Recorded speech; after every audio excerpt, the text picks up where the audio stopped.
Panduan puasa Syawal. Kita tahu bersama bahwa puasa sunnah pada bulan Syawal itu punya keutamaan yang besar. Bagi yang telah berpuasa Ramadan dengan sempurna, lantas mengikutkan puasa 6 hari di bulan Syawal, maka ia akan mendapatkan pahala puasa setahun penuh. Sebagaimana sabda Nabi SAW, barang siapa yang berpuasa Ramadan, kemudian berpuasa 6 hari di bulan Syawal, maka dia berpuasa seperti setahun penuh. Kenapa puasa Syawal bisa dinilai berpuasa setahun? Mari kita lihat pada hadis Sauban bekas budak Rasulullah berikut ini.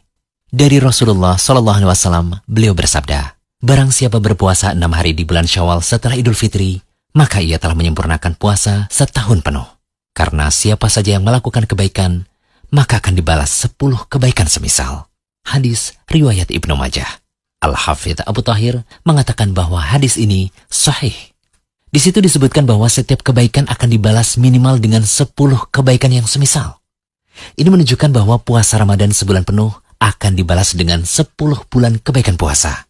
Sedangkan puasa 6 hari di bulan Syawal akan dibalas minimal dengan 60 hari atau 2 bulan kebaikan puasa.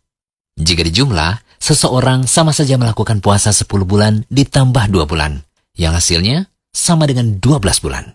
Itulah mengapa orang yang melakukan puasa Syawal bisa mendapatkan ganjaran puasa setahun penuh.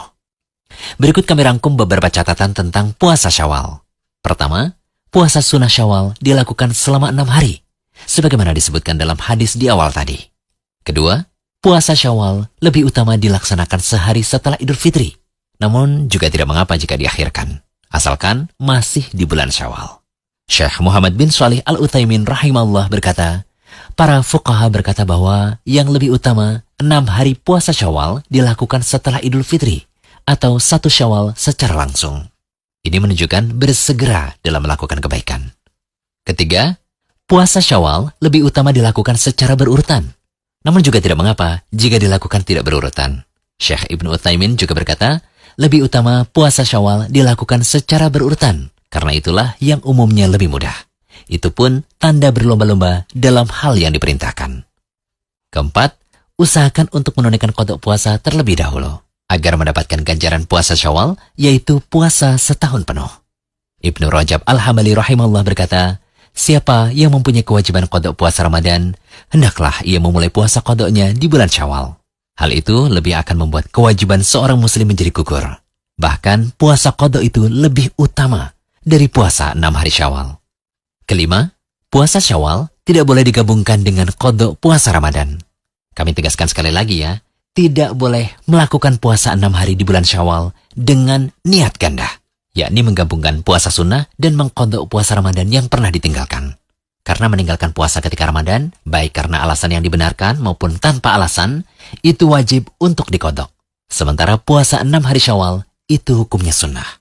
Oleh karena itu, hendaknya orang yang memiliki utang puasa terlebih dahulu mengqada utang puasa Ramadan, baru kemudian melaksanakan puasa sunnah 6 hari bulan Syawal. Keenam, puasa Syawal boleh digabungkan dengan puasa sunnah Ayyamul Bid atau puasa sunnah Senin Kamis. Syekh Muhammad bin Shalih Al-Utsaimin rahimahullah berkata, jika puasa 6 hari Syawal bertepatan dengan puasa Senin atau Kamis, maka puasa Syawal juga akan mendapatkan pahala puasa Senin. Begitu pula puasa Senin atau Kamis akan mendapatkan ganjaran puasa Syawal. Hal ini berdasarkan sabda Nabi SAW, sesungguhnya setiap amal tergantung pada niat, dan setiap orang akan mendapatkan pahala yang ia niatkan.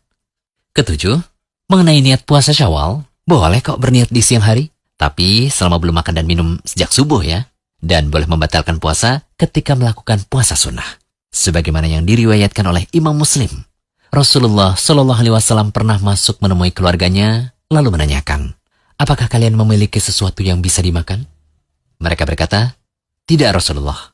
Kemudian Rasulullah SAW mengatakan, kalau begitu sekarang saya puasa.